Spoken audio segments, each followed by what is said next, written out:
Attorney Lorna, what do you think? Ano ang mga patakaran pagdating sa personal loan? May kasulatan, ha?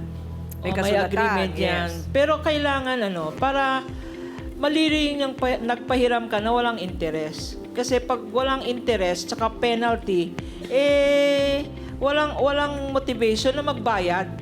Ha? Kasi ikaw 1 month, pag naging 2 months, dapat may interest na yan. Kasi yung interest, legal yan. Ang pwede niyong gawin, mag-usap kayo. Starting today, magkano babayaran mo at kung hindi mo babayaran, may kasulatan tungkol sa interest at saka sa penalty para malinaw ang usapan. Mental health talaga ang unang naapektuhan kapag ang taong una pagka ikaw ay may utang na hindi mo mabayaran. Totoo yun dahil kasi... Oo, ang hirap nun. ang hirap.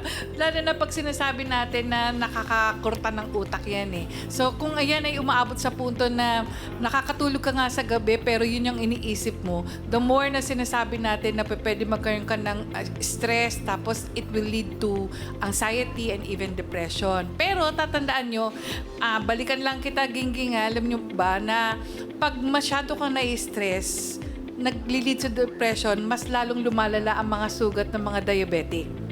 So, kaya kinakailangan natin na ibayo yung pag-iingat, lalo na po sa mga paa. Bakit nagtataka kayo? Pag diabetic talaga, paa ang unang nadadali. Kaya pinag-iingatan yan. Nagulat nga ako kasi manikurista pa yung iyong kakampi. Baka mamaya, madali yung mga, sa mga paa. Kaya definitely, kung gusto nyong take care of your mga paa nyo, lalo mga daliri sa paa, tsaka yung mga kuko kasi yan po talaga ang pwedeng mag-cause ng possibility na hindi mag-heal tapos magkakaroon ng gangrene. Brother June, Dr. Love, anong payo sa mga relasyon na nasisira dahil sa utang sa pera?